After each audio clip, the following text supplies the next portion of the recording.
The Honourable Member for Regina Capel. From Regina Capel. After 9 years of NDP Liberal government, taxes are up, costs are up, crime's up, and time's up. And Canadians are suffering. And the Liberals look around the country and they see tent cities popping up in our communities. They see millions lining up at food banks and families falling further and further into debt. And what do they think is the cause of all these problems? That Canadians aren't paying enough in taxes.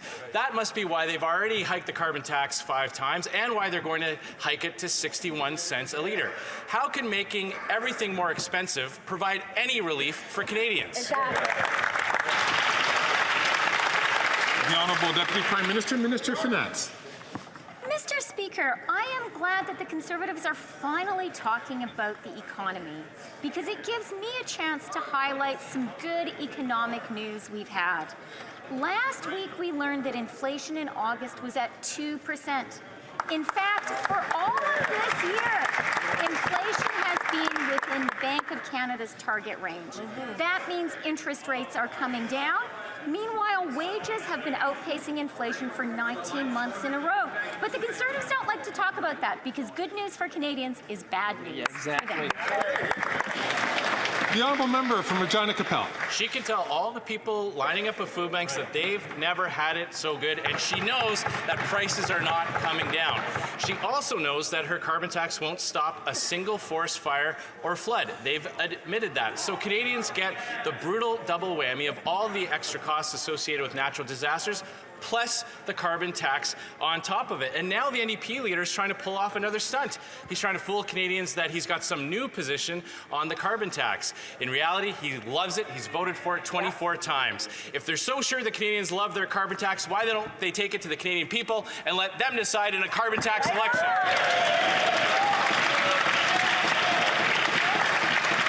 The Honourable Deputy Prime Minister, Minister of Finance.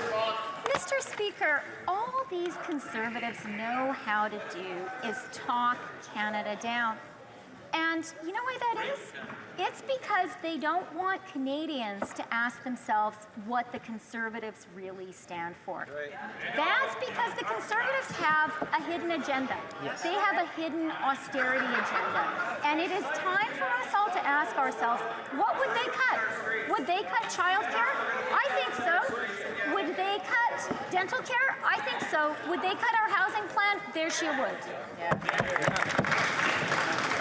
The Honourable Member from Regina Capel. It's Canadians who are cutting back as they've seen their paychecks devalued and prices skyrocket. But it's not just the carbon tax that the NDP and Liberals are hiking. The new tax hike that the government is announcing today will hit the middle class hard. In the middle of a housing crisis, they're raising taxes on carpenters and roofers. In fact, the Canadian Federation of Apartment Associations said this, quote, "The capital gains increase will discourage the construction of new rental homes for Canadians." Why is the government's response to the housing crisis punishing the people who actually build the homes? Right. The Honourable Deputy Prime Minister, Minister of Finance. Mr. Speaker, I am really glad to hear the Conservatives talk about housing because last week we made a very important announcement on housing. Last week we announced that amortizations for first-time home buyers and everyone buying new builds will be extended to 30 years. That is going to help young Canadians make the dream of home ownership a reality, and it will get more homes built faster. And I am shocked that the Conservatives are opposed to this essential measure. The Honourable Member from Mégantic-L'Érable. After 9 years of this Liberal Prime Minister, whom the Bloc wants to keep alive this week, the number of students in Quebec are ever more using food banks. The student federations have said it. Students find it hard to feed themselves. Over 80,000 went to food banks, 4 times more than 10 years ago. Instead of continuing to starve our students, will the Prime Minister and his Bloc Québécois lieutenant allow Quebecers to vote immediately to cut taxes for a common-sense government? The Honourable Minister for Public Services and Procurement. This is absolute nonsense, Mr. Speaker.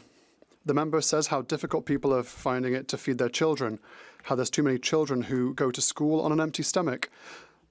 last week, his Conservative leader said that such ideas are bureaucratic, including in his own riding. It's bureaucratic to give children food so that they can't go to school on an empty stomach.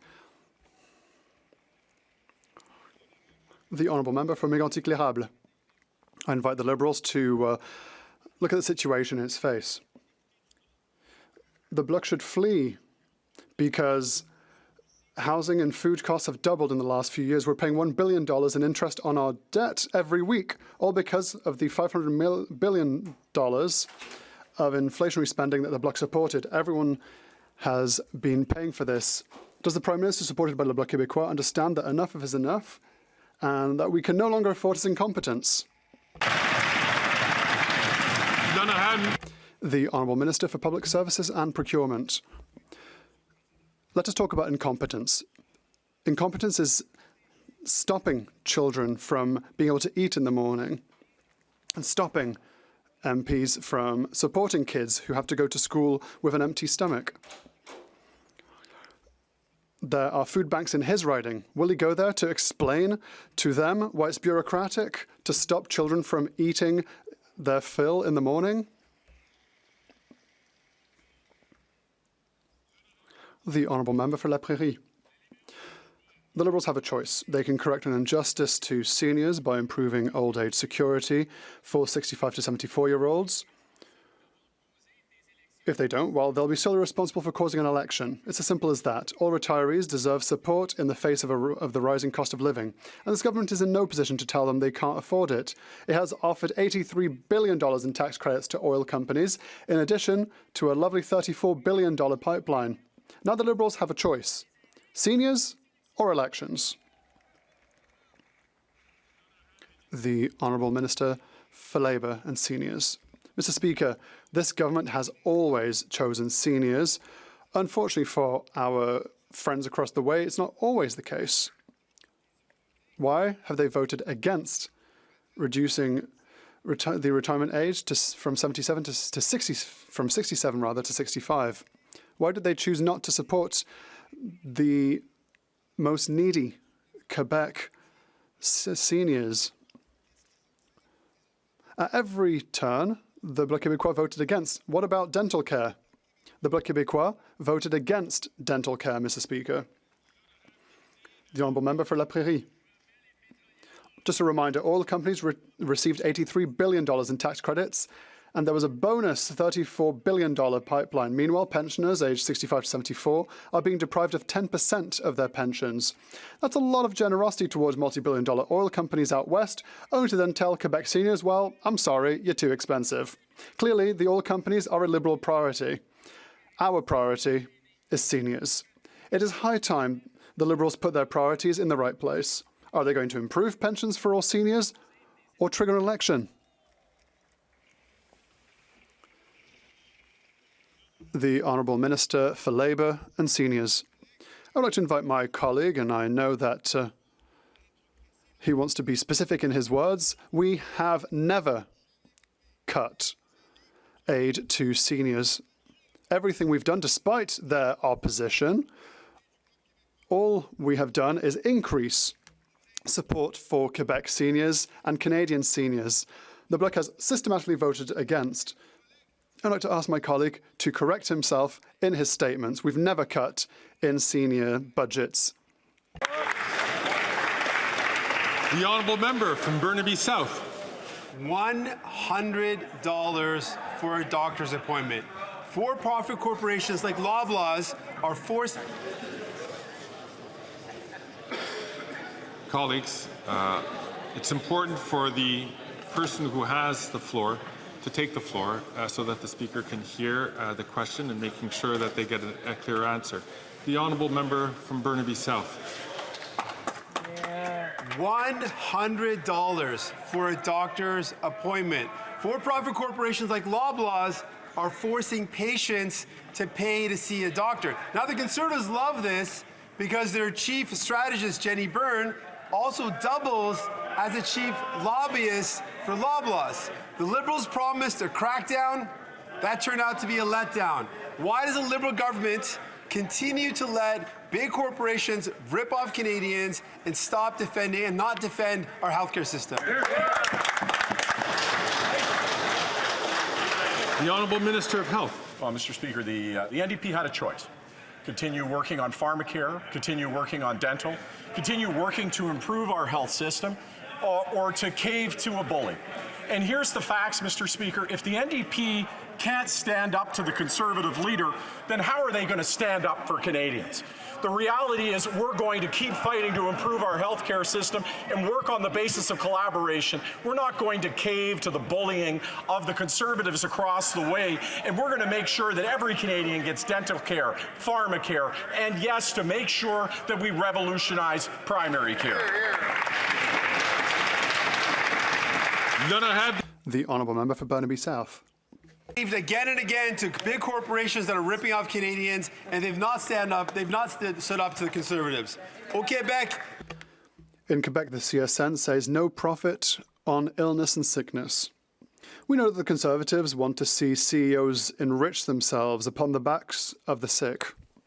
But it's very disappointing to see this from the Liberals. They promised to stop the privatisation of healthcare. They have failed. Is it because they're too weak to stand up to the Conservatives, or too beholden to CEOs? The Honourable Minister for Health. Week is, Mr. Speaker, week is 2 days after the Conservative leader demands you stop action to work with the government to help Canadians on health care to run away. You know what else is weak? To abandon climate action when the Conservative leader puts too much pressure on you. And I think Canadians should ask if the NDP is willing to stand up for them if they can't stand up to the Conservative leader. I will say to you that we are here each and every day to make sure that Canadians get what they need, to stand up for our public health care system, and to make sure that Conservatives don't get what they want, which is to cut to the bone our health system.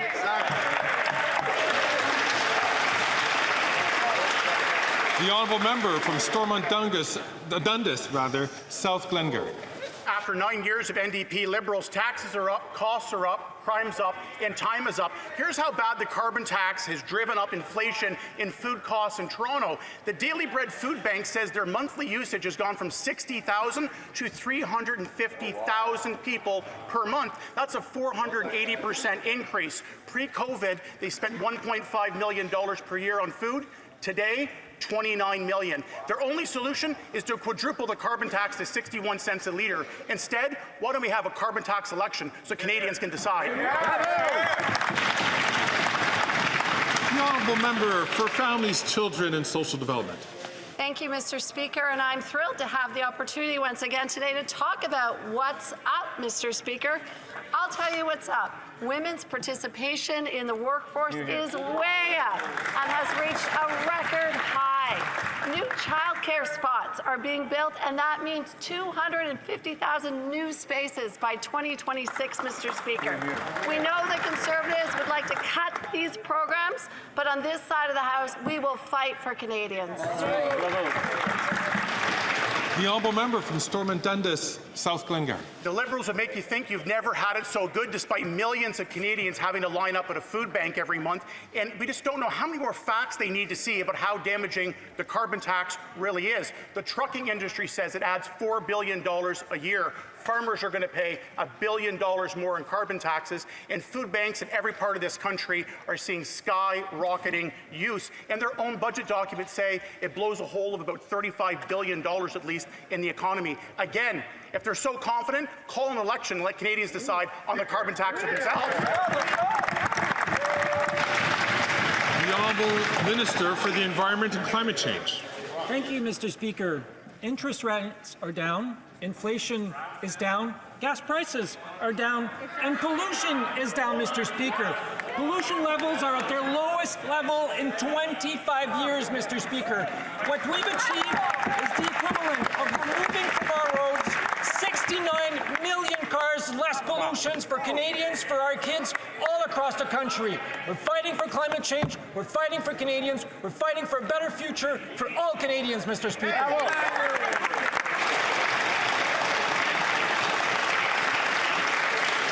The Honourable Member from Dufferin-Caledon. After 9 years of these NDP Liberals, everyone knows taxes are up, costs are up, crime is up, and pretty soon time's going to be up for these corrupt Liberals. We all remember a couple of weeks ago where a brave steelworker confronted the Prime Minister and said taxes are killing him, and he doesn't believe a single word the Prime Minister has to say. And yet, the NDP keeps propping up this unpopular government. Why? Because their leader wants to keep his pension. Why is this NDP Liberal government so intent on raising the carbon tax and reducing workers' pay? The Honourable Minister for Innovation. Mr. Speaker, for all the Canadians watching at home, they will know what's up, Mr. Speaker. It's investment in the future of this country, Mr. Speaker. Right. Under this Liberal government, investment is up in decarbonization to make sure that our steel mill would be productive, to make sure that our steel workers would have a job, to make sure that Canada would win in the economy of the 21st century, Mr. Speaker. Canadians know that what's up is to make sure that this government continues, that we make sure that we invest in them, and we build the Canada of the 21st century. The Honourable Member from Dufferin-Caledon. That minister has some nerve to talk about steel. Let me tell you this. I met with steel workers in the steel industry, and they have said if they quadruple the carbon tax like they plan, there will not be a single steel plant left in this country. That's his economic record. That's what he's doing to Canadians. And the carbon tax is not an environmental plan. It's a tax plan that's blowing a $35 billion hole into the Canadian economy every year. Workers are bringing home less, they're paying more. It's time for a change. Why don't they call a carbon tax election and let Canadians decide? The Honourable Minister for Innovation. Mr. Speaker, I'm happy to talk not only about steel but about aluminum, Mr. Speaker. Yes. Because one thing that Canadian workers know is that when it was time to stand up for them, we stood up for them, Mr. Speaker. That's we right. just imposed tariff on steel that is coming from China to make sure, Mr. Speaker, that we would protect our industry. That's we right. would protect our job. We would protect our future. Mr. Speaker, workers across the nation know that we have their back. We will fight for the industry, and we will always fight for Canada, Mr. Speaker. Very good.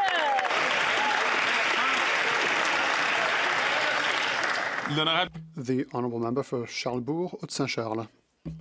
Mr. Speaker, the Liberals have weakened the criminal code, and now crime is moving out of Montreal and is becoming tentacular everywhere in Quebec. Let's not forget, the Bloc voted for the Liberal government's bill allowing criminals to be arrested and released twice in the same day sometimes. Can the Liberal government and its Bloc friends tell us why they made such a mistake? The Honourable Minister for Justice and Attorney General of Canada.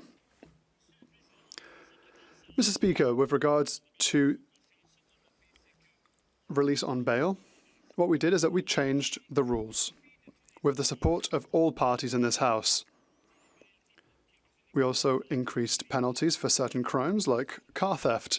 But with regards to the provisions, this is a decision made by justices in our country who are appointed by provincial governments. Appeals decisions are made by provincial Crown prosecutors. The Honourable Member for Charlesbourg-Saint-Charles. Mr. Speaker, does the Minister recognise that changes through C5, C75, C83, does he recognise that criminals are no longer scared of anything? Crime is exploding throughout Quebec. A 14-year-old died in Beauce. Shots have been fired in Quebec City and in the Saguenay. An increase in crime. Will the government recognise their mistakes and bring back the criminal code to what it was? The Honourable Minister for Justice and Attorney General of Canada. Just to be absolutely clear, when a decision is made, it is made by a provincially appointed justice. An appeals decision is also made by an attorney appointed by a province. When a decision is made to see if there's enough place in prison to welcome someone, that is a decision made by provincial governments like the government of Quebec. In 3 words, speak to Legault. The Honourable Member for Lac-Saint-Jean. Mr. Speaker, the Minister for Immigration admitted on Saturday that his government waited too long before reducing immigration levels. He said that they took a little too long to slow things down. Mr. Speaker, Quebec has been sounding the alarm for years. The Bloc Québécois has been warning the minister for years. We presented him with facts, and he responded with insults. Does he realise today that we would not be caught up in such a fiasco had he listened to Quebec's warnings instead of calling everyone all kinds of names?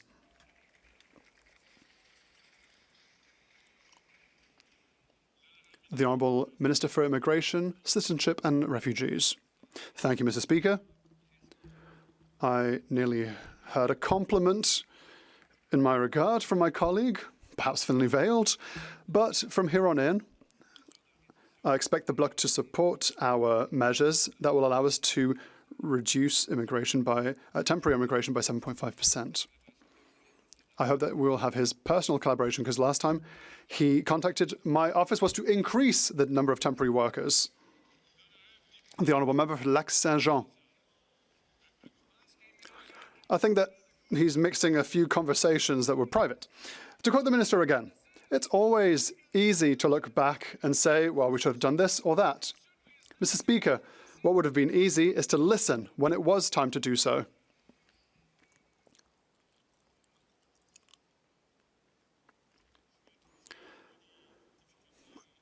I had somewhat of an issue hearing the question from the member for Lac-Saint-Jean, so I would ask him to start it again from the top.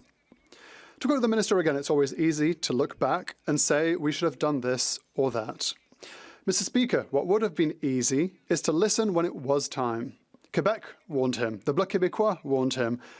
The economists of major banks warned him. Even his own officials warned his government as early as 2022 that his immigration targets would put pressure on healthcare and housing. He listened to no one and insulted everyone. Now it's too late to listen, but it's perhaps not too late to act. What is he waiting for, Mr. Speaker? The Honourable Minister for Immigration, Citizenship and Refugees. Mr. Speaker, so many compliments for me. I'm loving it. But I would just like to remind the member across the way that it's the same Quebec government that tripled the number of temporary residences under their jurisdiction. We have the duty of readjusting. That is what we are doing, and we'll continue to do so. Thank you. The Honourable Member for Lac-Saint-Jean. Mr. Speaker, he just blamed his own government last week. It's all well and good if the minister admits that he took too long to act, but this admitted fault is not yet half forgiven, because at the moment there is no distribution of asylum seekers. A record number of asylum seekers are on social assistance because they're waiting months and months for their work permit from the federal government. They're not even allowed to work, Mr. Speaker. There's still years upon years upon years of delays in processing applications, and all the while, Quebec's public services are overworked. When are we going to see real action on the ground with real results, Mr. Speaker? The Honourable Minister for Immigration, Citizenship and Refugees. It just takes 60 days for a work permit, Mr. Speaker. I met the new Immigration Minister, Jean-François Roberge, or I will be meeting him tomorrow with the Minister for Public Safety, and I expect we will make good progress. The Honourable Member from Haliburton, Kawartha Lakes, Brock. Speaker, after 9 years of the NDP Liberals, taxes are up, cost is up, crime is up, and time is up. Drug addiction and crime have been running rampant under this government. As a direct result of the failed drug policies, this legalization experiment, overdoses have become the leading cause of death for children in British Columbia. In fact, numerous First Nations in BC are under a state of emergency due to the drug crisis as they try to protect their children. When will the NDP Liberal coalition admit failure and bring home our loved ones drug-free? The Honourable Minister for Mental Health and Addictions. Mr. Speaker, our hearts go out to every community that is impacted by the illegal toxic drug supply. And it's nice to hear the Conservatives actually acknowledge that there is a crisis, because when they were in power, they cut the drug treatment fund by more than 2/3, Mr. Speaker. They're not willing to invest. Actions speak louder than words. We need every level of government involved here to save lives. This side of the House, we've committed over $1 billion to date. We'll continue to do more. When are they going to get on board and work with us? The honourable member from Haliburton, Kawartha Lakes, Brock. Speaker, the answer is clear to Canadians, and the NDP Liberal government failed hard drug experiment and save lives. Rather than stemming the tide of overdose deaths, this Prime Minister's radical experiment has flooded our communities with dangerous opioids. It's even worse in BC's First Nations communities, where people are dying at 6 times the national rate. When the NDP Liberal coalition and this failed agreement, when will they end it and end this failed policy and save lives? The Honourable Minister for Mental Health and Addictions. Mr. Speaker, on this side of the House, we continue to work with every level of government to save lives each and every day. Rather than slogans on the back of a napkin, Mr. Speaker, on this side of the House, we listen to experts, we listen to the communities, we listen to the science. Mr. Speaker, on this side of the House, we believe in the health of communities. On that side of the House, they don't believe in science, they don't believe in data, and they don't believe in saving the lives of Canadians.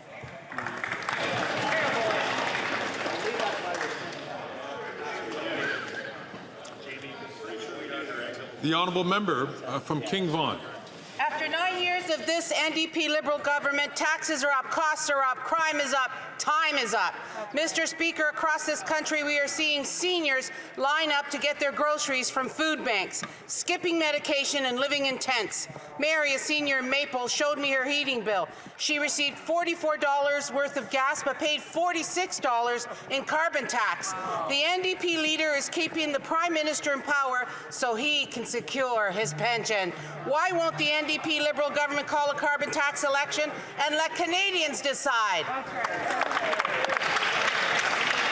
The Honourable Minister for Labour and for Seniors. Mr. Speaker, I thought we had heard everything in this House, and then I heard the honourable member. That from the party that has stood up in this House and voted no to every single support that we have brought in for seniors in this country. And that after the Prime Minister for that party, Mr. Harper, went to Davos to the World Economic Forum where he took that opportunity to tell Canadian seniors back home their retirement age was going up to 67. Shame on them, Mr. Speaker.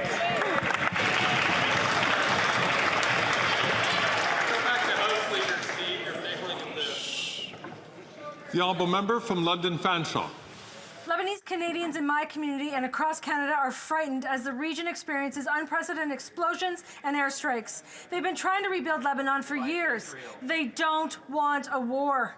This escalation means civilians, including children, seniors, people living with disabilities, vulnerable people pay the price. My constituents are terrified for their friends and families who are caught in the middle.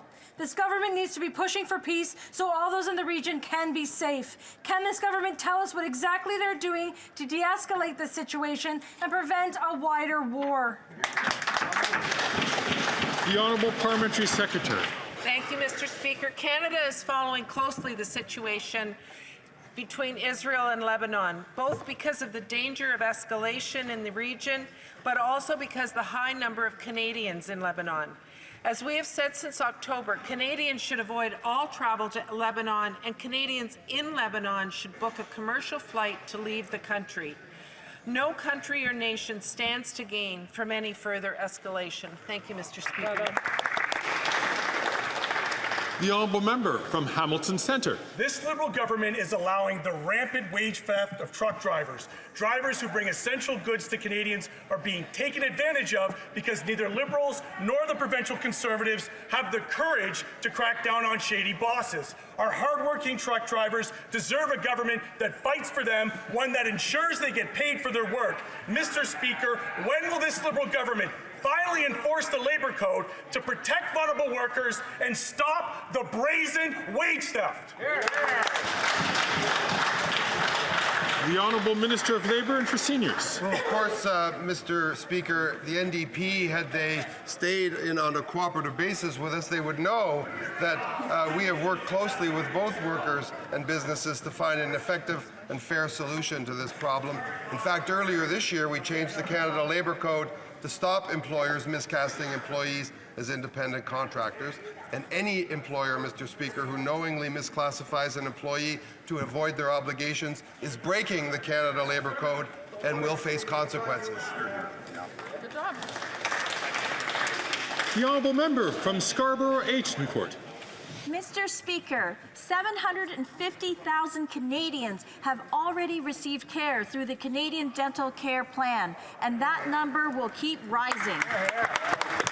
Almost 9,900 constituents in my riding of Scarborough-Agincourt have enrolled in the program. Many seniors have been able to get dental care after years of not being able to afford to. Can the Minister of Health update this House on how the Canadian Dental Care Plan is helping Canadians access dental care? The Honourable Minister of Health. Thank you, Mr. Speaker, and I thank the member for her question and for her relentless advocacy for oral health. The member for Scarborough-Agincourt has been such a passionate advocate for making sure that everybody in this country gets access to the oral health care that they need. And you hear that number, 750,000 people in less than 5 months. That's an incredible number. But in behind that number, folks, are real lives, real stories of people who can be proud of their smile, people who are getting oral cancer. I was talking to Dr. Redmond, 3 patients identified with oral cancer that was caught early. Imagine what that means. This is about the kind of country that we live in, making sure that everybody gets care. The honourable member for Louis Saint Laurent. Mr. Speaker, the housing crisis isn't getting any better. In Quebec, right now, 1,671 families don't have housing. That's more than in July. There are 13% fewer housing starts. According to the APCHQ, many young people are worried about being able to afford the rent. 61% of young people. Can the government understand that making the same mistakes is not going to build more housing in Canada? The Honourable Parliamentary Secretary to the Minister of Housing and Infrastructure. Mr. Speaker, I have a lot of respect for my friend opposite, but he knows full well, where is the Conservative plan on housing, on people who are unhoused? When it comes to getting people housed, when it comes to making sure there's more homes, what has this government done? Lifted GST off of the construction of apartments, taken people off the street, 87,000 people off the street with wraparound supports, Mr. Speaker. They go to encampments and make videos and use people as props. That's not what we're going to do. We're going to stand by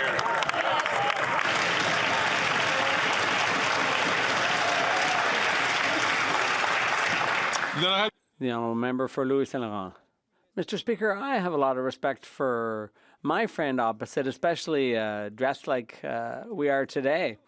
But the question is that Canadians are suffering because of a shortage of housing. These folks have been in office for 9 years, and what they're doing isn't working.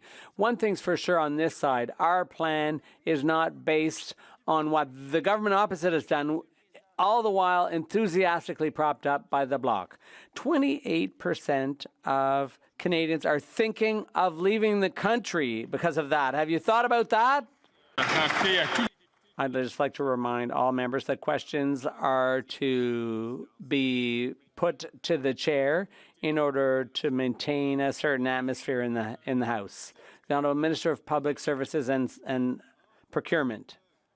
1, 2, 3, 4, 5, 6 housing units, affordable housing units. That's all the Conservative leader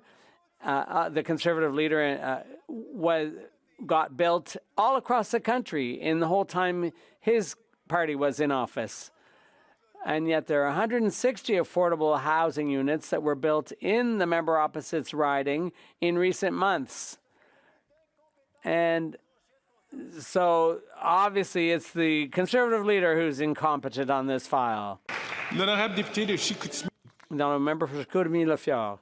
Mr. Speaker, the Minister of the Environment announced he would delay the imposition of his order, which is harmful to our region, and the Bloc saw this as a gain and was satisfied.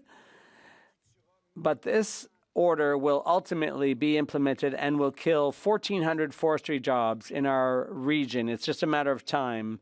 The Conservatives, we're the only ones who would cancel that order once and for all. Is the minister willing to say that not one job will be lost as a result of his order? The Honourable Minister. Thank you, Mr. Speaker. All the Conservatives have to offer is slogans and catchy phrases. But what we made was an offer of $468 billion to show that we're always open to negotiating a deal with the Quebec government. But the Conservatives from Quebec, obviously, as usual, have nothing to offer anyone. The Honourable Member for Chicoutimi-Leflore. Mr. Speaker, on the issue of this job-killing order, splitting the difference in two is not a gain. Lives are still being ruined. Handing out millions of dollars that won't go to the economic development of our regions is not a gain. The only possible gain for those affected in the forestry sector is for this government to fall before Christmas.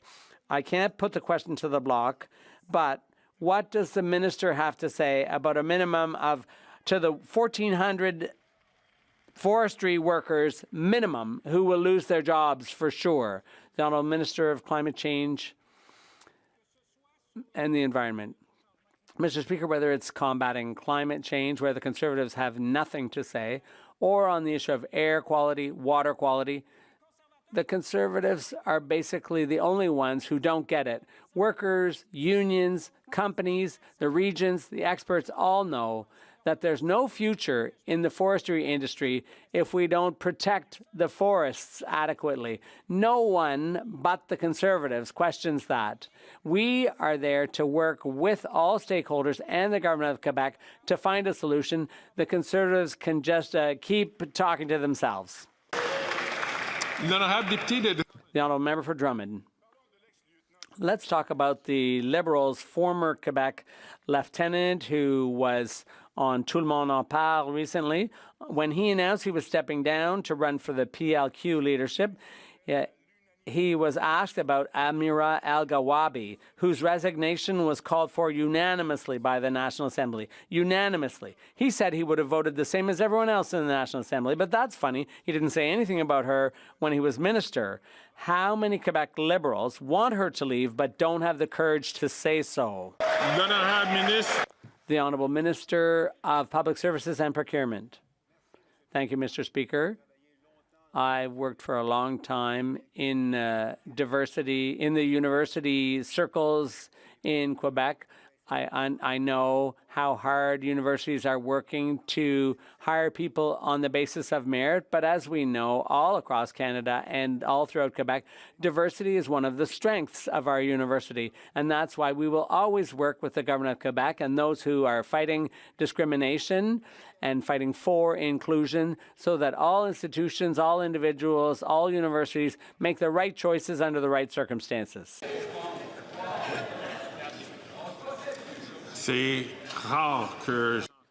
It's rare to hear heckling coming from that corner of the House. I hope this isn't a trend that's emerging. The Honourable Member for Drummond. Mr. Speaker, it's pretty incredible the kind of things coming from the new Quebec lieutenant, but I bet a lot of Quebec Liberals think like their former lieutenant for Quebec. But like him, before he stepped down, they're keeping quiet. They're not even embarrassed about stifling their opinions and putting aside their convictions when it suits their party and their personal ambitions for a cabinet job. If they truly share the values of Quebecers, then they should stand up, pound their fists on the table and say so. Why does Amira El-Gawabi still have a job? The Honourable Minister. Thank you, Mr. Speaker. Quebec members on the government benches have a huge influence on the decisions that are made here. We are representative of Quebecers just as much as any Quebec member on the other side. The difference is that when we influence the government, we truly influence it. We don't just rip our shirts up publicly. We have an inside influence, and we're making a real difference.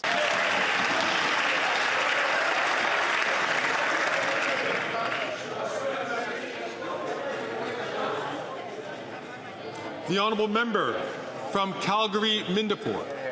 After 9 years of the NDP Liberals, taxes are up, costs are up, crime is up, and time is up. Canadians are struggling to meet their basic needs, and this government has decided the only solution is to tax Canadians more.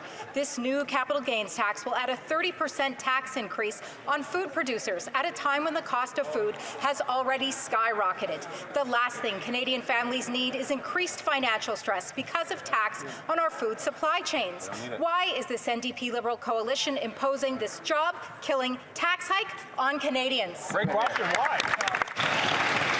The Honourable Deputy Prime Minister and Minister of Finance. Mr. Speaker, let's be very clear about the facts. In an average given year, only 40,000 individual Canadians have capital gains above $250,000 a year. That's 0.13% of our population. And we believe that it makes sense for those with the broadest shoulders to support everyone else.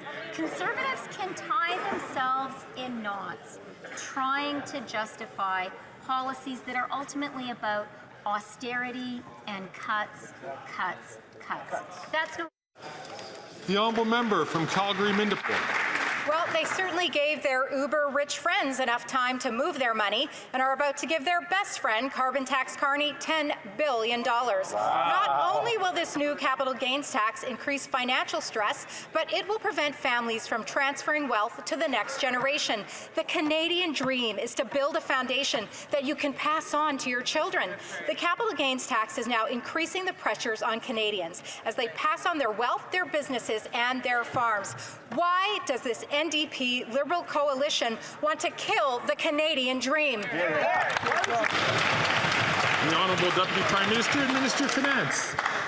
Mr. Speaker, what I want to know is why the Conservatives are so hypocritical and inconsistent.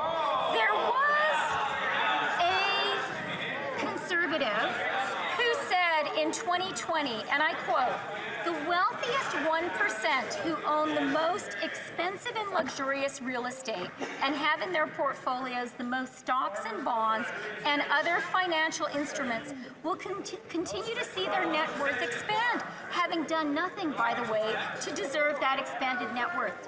Who said that? The current Conservative. The honourable member from Calgary, Nose Hill. So interesting that the finance minister brought up hypocrisy. Last week it was revealed that Liberal pseudo-minister Mark Carney's company, Brookfield, is lobbying the government for billions for a new corporate climate fund. But recently, a damning report revealed that Brookfield doesn't account for a whopping 92% of its greenhouse gas emissions that investments create. That's hypocrisy, Mr. Speaker.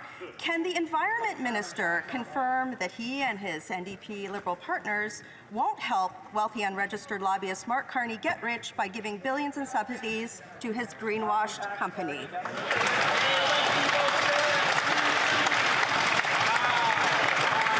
The Honourable Deputy Prime Minister and Minister of Finance. Mr. Speaker, our government is happy to get advice from Canadians across the country. But let's talk about who the Conservatives get their advice from.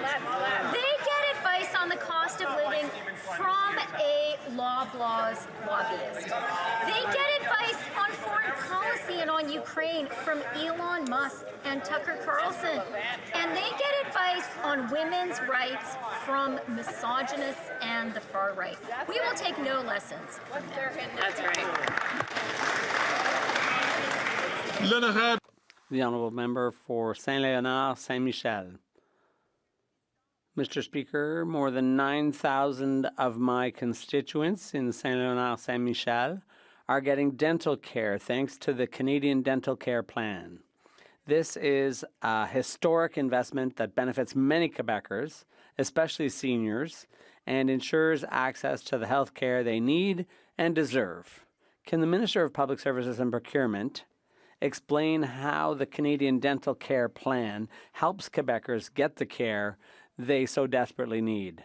The Honourable Minister of Public Services and Procurement. Thank you, Mr. Speaker.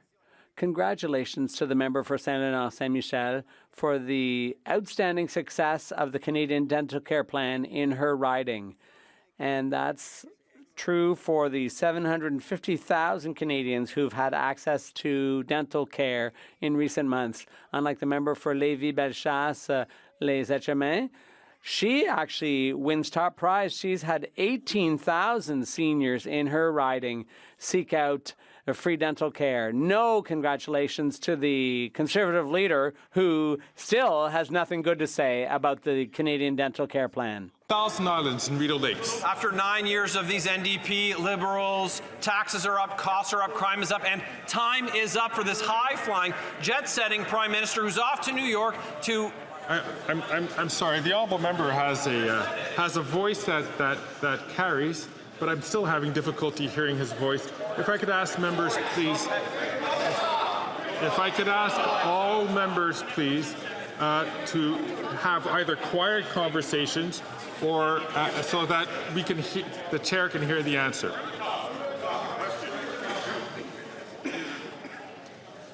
The honourable member from Leeds Grenville, 1009 Rideau Lakes, from the top, please. After 9 years of these NDP Liberals, taxes are up, costs are up, crime is up, and time is up for this jet-setting, high-flying Prime Minister who's off to New York City to dine with elites while doubling costs for Canadians. While he's there, maybe he could check out the $9 million condo that he got for his media buddy, Tom Clark. They could share a coffee from this $5,000 coffee machine or work on their golf swing at the golf simulator paid for by Canadians, and maybe the Prime Minister can save us a couple of bucks and bunk with his buddy, Tom Clark, at this $9 million condo on Billionaires Row. The Honourable Minister for National Defence. Thank you very much, Mr. Speaker. Mr. Speaker, the Prime Minister of Canada undertakes very important work representing Canada at home and abroad. And for example, this week in New York, he has spoken at the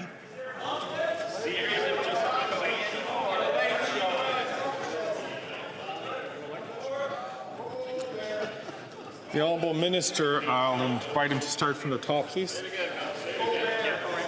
The Conservatives might have been more comfortable, Mr. Speaker, if I began with a bad poem. However, the Prime Minister undertakes very important work on behalf of Canada at home and abroad. And for example, this week in New York, Mr. Speaker, not only is he speaking at the United Nations General Assembly, but he's also leading and co-hosting the Summit of the Future, talking about key global challenges on sustainable development, international peace and security, technical innovation, digital coordination, decarbonization and clean energy, and human rights. Now, I do appreciate nobody over there appears to care about any of those things, but they are important to Canadians. Right. The honourable member from Brantford Brant. Mr. Speaker, after 9 years of these NDP Liberals, taxes are up, costs are up, crime is up, and now time is up. Since 2015, violent crime has surged by 50%, shockingly, sex assaults by 74%. Today, the parole board inexcusably granted day parole to a serial rapist who still poses a risk to drug, manipulate, and coerce victims. Let that sink in. This is not keeping Canadians safe. Who on that Liberal bench approves of this?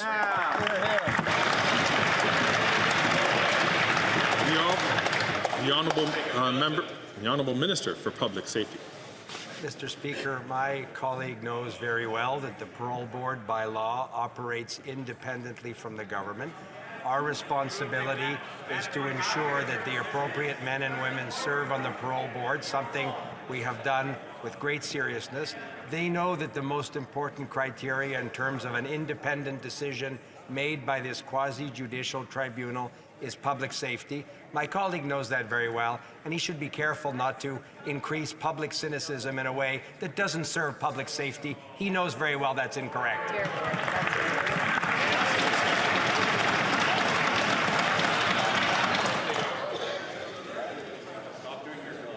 The honourable member from Thornhill. Mr. Speaker, the United Nations is arguing that UNRWA employees who participated in the October 7th terrorist massacre are immune from legal action. This is a day which saw 7 Canadians murdered. Let me rephrase that. They're arguing that individuals who contributed to the rape, the murder, and the kidnapping are outside and above the law. So I have a simple question for this government. Do they support immunity for terrorists? Yes or no? The Honourable Minister for International Development. Speaker, Canada is committed to ensuring that our humanitarian assistance aligns with Canadian values and international standards of neutrality. We take any allegations of misconduct very seriously. Upon learning of allegations from UNRWA about some of its staff, Canada was the first country to take action and pause all additional funding pending thorough investigations by the UN Office of Internal Oversight Services and an independent review led by former French Minister Catherine Colonna. But it is very rich, Mr. Speaker, for that member to talk about anything to do with the UN, because she would face down her party that wants to quit the UN. A founding member is in Canada.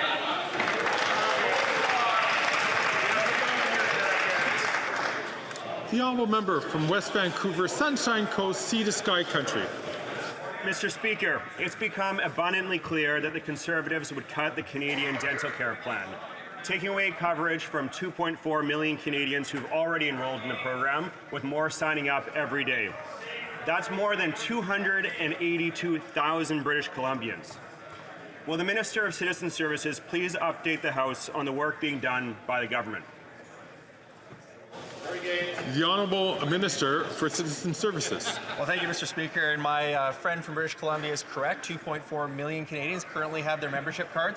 Over 750,000 Canadians have care. And we are all hearing the good stories of the change that is making an individual's life. It's making life more affordable. So while Canada is in a position to have the lowest deficit, the best economic forecasted growth, we're investing in making life more affordable with dental care, with child care, with pharmacare, by building more houses, by attacking climate change and making sure that we actually make measures to make Canada's lives better, and we'll continue to do that, Mr. Speaker. Wow. The honourable member from Courtenay, Alberni. Mr. Speaker, this summer the Fisheries Minister announced that she was closing both the Pachina and Carmana lighthouses. These lighthouses sit between the West Coast Trail, which sees thousands of hikers per year, and the Graveyard of the Pacific, a famously treacherous stretch of water. Automating these lighthouses simply won't suffice. This decision puts lives at risk and was made without consulting First Nations, Labour, Mariners, or local communities.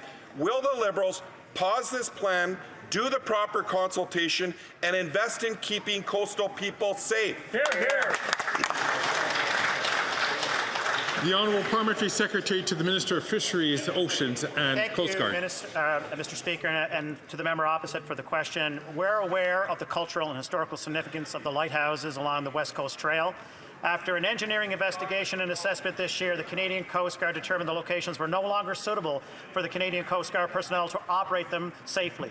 The safety and well-being of the Canadian Coast Guard personnel is our top priority, and we'll continue to ensure that the aids to navigation of these areas remain functional to continue to protect mariners and coastal communities.